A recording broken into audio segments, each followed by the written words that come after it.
All right, so come on up with me. Where's our other microphone? Where'd it go? Ah, there it goes. All right, so what do we usually fight about, Emily? What do we usually fight about?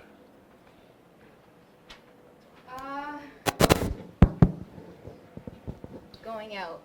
Okay, so and your position is? I want to go out. Yeah. Okay, and my position is? No, you can't go out. Okay. All right. That sounds a little polarized, doesn't it? So I'm going to, and you just need to be however stubborn you feel like being, okay? Okay. And so the idea, though, is like to see if you stay having that oomph about stubbornness, if I stop pushing in my direction. Okay. Now, don't listen to this next part, okay? She can't help it. But the point is, I don't have to necessarily agree with her to understand. Okay? Make sense? All right. So go ahead. So what is this? What's the context? Is this a school night or a weekend or what's the circumstances? Okay, it's a school night, and I want to go out with a boy. Mm-hmm. How old are you? 15. Okay. How old is he?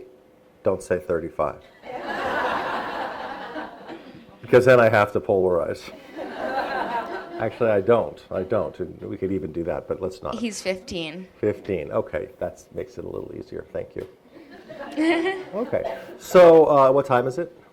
Like after dinner or something? Yeah, it's around 7 o'clock at night. Okay. All right. So, and I suppose I'm your dad. Yes. Okay. So I'm finishing washing the dishes from dinner, and Dad, I'm going out. well, where are you going? What's up? Out. I'm going out. Okay. Cool. What's fun out there? What are you going to do? Stuff. Stuff. Okay. So, sweetie, I can't tell if this is just one of those situations where you don't want to tell me, or you're just. Why are you nagging me? I just want to go out. Does it feel like I'm nagging you? Yeah? Oh, sorry. I'm not trying to nag you. I'm just really interested in what you're up to. Oh. That's all. Okay. Like what in the life of Emily is making you excited? Because you look excited. Wow.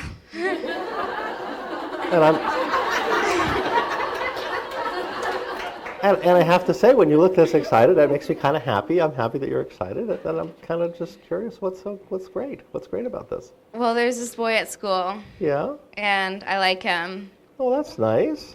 And he gives me butterflies.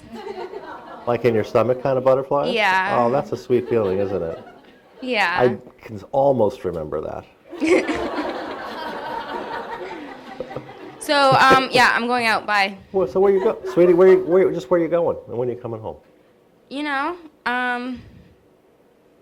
Out. You don't have a plan. Is that what you're saying? Well, like we're That's gonna okay meet if you up don't have a plan. and we're gonna meet up and And take it from there. take it from there. Yeah. Okay. What time are you going to be home? Later. Well, obviously, it can't be earlier. That you can't defy the laws of physics. So, give me a ballpark so I know when you'll be home, and then I don't have to worry about you. Like later. I'll call you. Now, we both know you're going to forget to call most of the time, right? Okay. Okay. That's why I'm asking. Well, okay. So it's 7 o'clock now. Yeah. And You both have school tomorrow, so. so I'll be home by 3. Okay, try that once more with a little seriousness. Okay, 11. 11, okay. You gonna keep your phone on? Yes. Okay. Because if you're not home at 11, what's exactly what's going to happen, right? Your phone is going to miraculously ring. Right? Right. But like, I mean, it's not charged very well, and I might forget about it, or it might be on silent. But so don't, like, if I don't pick up, just I'll be home soon. Emily, Okay. I suggest you stick the thing in the charger right now, or else you're going to have to give me his phone numbers. Because when he doesn't, you don't answer I'm the phone. charging it. I'm charging it. I'm charging it. Okay, excellent. I hope you have a great time. It looks like you're going to. I hope so. Okay. Have fun. Thank you, Daddy. Okay. Now, what do you think about a 15-year-old coming home at 11 on a school night? I mean, honestly, it wasn't quite enough context. If you really were my daughter, I also probably would have asked if you finished whatever homework you had to do and stuff like that. But kids go to bed at 11 when they're when they're 15, and that's not an outrage. I mean, at least in my culture, that would not be outrageous. Later than that, for a school night, would be too late. If you hadn't done your homework, I would probably be pushing you to do that. But I kind of refuse to polarize with you. And something happened there. I don't know. What was it? What happened? Something surprised I was you. like, When I noticed that you were excited. yeah, you just acted interested, and I mean, what 15-year-old girl doesn't want to talk about a boy? Bingo. Right. Right. Because it was about you. Yes. Right? And let's remember, this is about you and developmentally being interested in a boy and wanting to go have a fun time. And those are all pretty normal things. Now, maybe there'd be a reason why maybe I don't want you to go out. I don't know what that would be. Then it would be hard. Well, should we try that? Maybe you haven't finished your homework? Yeah, sure. Okay, so we try that again? Okay. So, all right, so same situation. So, Okay, Dad, I'm going out. Bye. oh, wait, hang on. What's up? What are you doing? I'm going out. Yeah, where are you going? With whom? Out with, people. People? A boy. Person? Person. Yeah? Yeah. You look kind of excited about this. That's nice. Yeah, I am excited. I kind of like him. Oh, that's really nice. And how do you know him? Do I know him? No. Didn't think so. He's in my class. Okay. It's about 7. Is your homework all finished for tomorrow? Because I think you mentioned earlier you have like a math test or something tomorrow and some homework. Well, yeah, but like, it's not that important, and like, I'll get it done when I get back. So this is going to be a very short date. Well, like, not too short. Not too short. Okay, so seriously, what's your plan? How are you thinking this is going to work? Because, I'm happy to, anything that's going to work is okay with me. Okay, well, so I'm gonna go out, and maybe I just won't go to school tomorrow. Okay, so do you really think that's like if you were me, Okay. if you were anybody's parent, would you think that's a good solution? No. Okay, so how are we going to have you have a great time and be really excited and have fun and get your homework done? How are we going to do both of those things? Okay, I'll go out till 9, and then I'll come home and do my homework. Okay, so now my serious question is that realistic? Yes? That sounds like wistfully hopeful and not really even believing yourself. No, I promise I'll get it done. No, hey, hang on, because I'm not trying to tell you not to go. I want to be very clear. I want you to have fun. I really do. I think this is great. You seem excited, right? I am. And not at the expense of your homework or going to school tomorrow. So we got to find a way to do both of those. And if you're really going to come home, if your plan was to come home at 9, that's no problem. That's enough time to do your homework. But we both know, well, I vaguely recall, and you know what it's like to be 15, right? right? And that may be hard to come home at 9, unless you've already planned on that. Maybe he has to be home at 9. But, like, sometimes it goes longer. Exactly. So maybe it would make sense to get your homework done first. Spend the next half hour and do your homework. But I want to go now! I know. And actually, your mind is already there, right? So it's hard to do your homework now. Yeah, I definitely can't focus now. Yeah. Definitely. Okay. So then we have to. So how are you going to solve this? I've got ideas, but I don't want to impose them on you. But I don't know. What are your ideas? What if I go out and I'll just wake up really early tomorrow morning and get it done?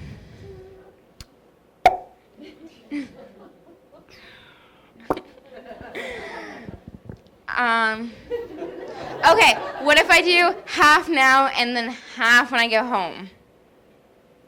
That sounds like a great idea, because if you do half now, you'll see how long it takes you to do half. Exactly. Yeah, that sounds like a really good start. Okay. Now, Are Okay. you going to be able to get your mind on it? Because obviously you're kind of thrilled about this, which is great. Well, I think I have motivation to get it done. I think so too. Okay. Well, why don't you go ahead and, it's not your favorite subject, of course. If you need any help with it, let me know. But go ahead. All right. Okay. Keep me posted, okay? Sounds good, Daddy. Okay. Good for you. This is not easy, I know. And let's get it done so you can go have fun. Sounds good. Okay. Good work. She's not quite as happy with me, but I don't know. I'm not feeling. How am I feeling? I'm feeling fine about this. Can How are I you go feeling back about a couple years and have this conversation again? this? Yep. Absolutely. Can I just Yeah. have a conversation like next week? Now, I just want to point out that my practice, all I was trying to do was keep bringing my attention back to what's it like to be Emily right now. That was the only thing I kept asking myself is, what's it like to be her? What's her experience? What's she wanting? What's she feeling? What's she liking? What's she not liking? And I didn't purposefully try to validate, although I think I did validate a couple times. Yeah. Right? But it just kind of came out so spontaneously because I was paying attention. My target was not to validate, but my target was to pay attention. I figured the validation would come or not. But if you can feel like I'm really paying attention to you in a non-judgmental way, seeing this as, we'll figure this out, right? This has got to be a solution, right? I did not immediately say, because she has homework, she can't go out, okay? In the same way that she was thinking, because she wants to go out, she can't do her homework. That's the polarizing, right? But of course, it's not about the homework. Look, it is a little bit about the homework, but it's not primarily. It's about how can we actually have conversations where she doesn't feel like I'm putting her homework ahead of her, like, social happiness, because I'm not. They're both important. They really are. For you, I mean, we don't know each other, so I don't know for you, your social, many 15-year-olds, their social happiness is kind of this important and the homework is kind of this important, right? And what many parents do is they flip it around and they think that they average out.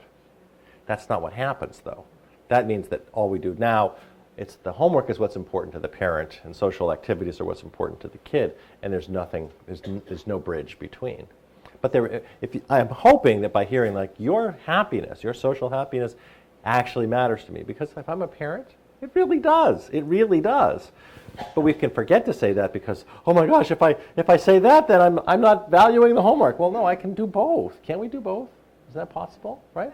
Yeah. What if there's another layer of, like, fear in that, from the parent's perspective as to what they're going to do when they go out? How do you address that non-judgmentally? Yeah. That is your fear. Sure. That's a great question. Well, I don't know in this case, for Emily, I don't know what that would be. This would not be the moment to do that. That's the first thing I want to say. This is not the time to do that. Because her mind is already out the door. And for me to try to bring her back and get her to take seriously my concerns is going to feel, to her, completely invalidating. at this moment. But what I can do is yesterday, anticipating that this day is going to come soon, like the next day or the day after that, we can have a serious conversation when her mind isn't out the door about like how I worry and, you know, what kinds of things is she paying attention to, and is she actually aware, self-aware about her own safety, you know, stuff like that. And those are conversations we probably have to have many times, because the average 15-year-old doesn't get all the complexities of, you know, the average adult doesn't get all the complexities of living safely in the world without retreating from the world. That's a hard balance to find. It's different for everybody, right? But this is not the moment to have that conversation, unless you haven't had the conversation before, in which case I'm pretty sure it's going to be a disaster. But I'll still do it because I'm afraid, but I'll still do it. And then it's more like getting her to keep her phone on and charged and stuff like that, and maybe making sure that I have the name and phone number of her boyfriend, which I promised to destroy if she comes home on time. You know, that kind of stuff. But I probably can't do more than that at this moment, because do you really want to talk about that? How to stay safe tonight? No. Not now, right? No. No, thank you. No. And how would it feel for me to even bring this up? You're excited, you got this date, and I'm talking about safety. You see? Oh boy. Right. Like, you don't want to think about him as not safe. This is like exciting. Right? No, he's the guy I like. Of course he's Right. going to be safe. Of course I'm going to be course he is. safe Right. with him because he's the Right. guy I like, and everyone knows guys you like are obviously good guys. She said that with no irony whatsoever. Good for you. That was good. Okay. Yeah. All right. But we're going to have the date rape conversation a different time. Okay? But we're going to have that but this is not the time. If I try to bring that up. But what if he's not such a nice guy? Doesn't that immediately feel like I'm just emotionally slapping you? Ouch. Yeah. No, seriously, what does that feel like? No, it If I said, is this guy so safe? Seriously? Do you know? I mean, what if he tries to touch you in ways you don't want to be touched? Ew, Dad, like, come on. See? This is not the Like, conversation. She doesn't want to think about that with a whoa. real person. But we can have that conversation yesterday, Yeah. not about him. We can have it in principle and about what cues to look for. You don't want to put images in your children's heads. Not about, I can't put an image in your head about somebody that you like and you're looking forward to. No, but like what Yeah. I'm trying to say is like if you start saying like what if he's this and you kind of relate it to the guy, then I would kind of be like Creeped out. yeah. And walls would go up and that conversation would go nowhere. I'm from experience, Bingo. I Right, know. Of course. No, absolutely. But it makes sense that it wouldn't go anywhere at that moment. But I bet you could have that conversation at a different time. Yes. And might even appreciate it at a different time. Because you know that there are unsafe people out in the world. Yeah. You're sure it's not this guy. Of course. Right. But at that other time, you realize it could be anybody that you don't know. Could be. You know, and by the way, I'm not trying to make you or anybody feel unsafe in the world. I mean, most dates are going to be perfectly safe, right? And, you know, you could actually go through your whole dating life and never have that experience. That would be great. But it's also, there are some creeps out there, and some dangerous creeps. That's also true, right? I mean, so finding the way to, sort of find that balance is the key. It's timing. This is not the time. I mean, if we absolutely had to, we would, but it would not go well, I'm pretty sure. Yeah. But not because of anything you'd be doing wrong. It's just that your mind is there. And I would be introducing something that's just not compatible with that. Yeah. Okay. Comments about, yeah,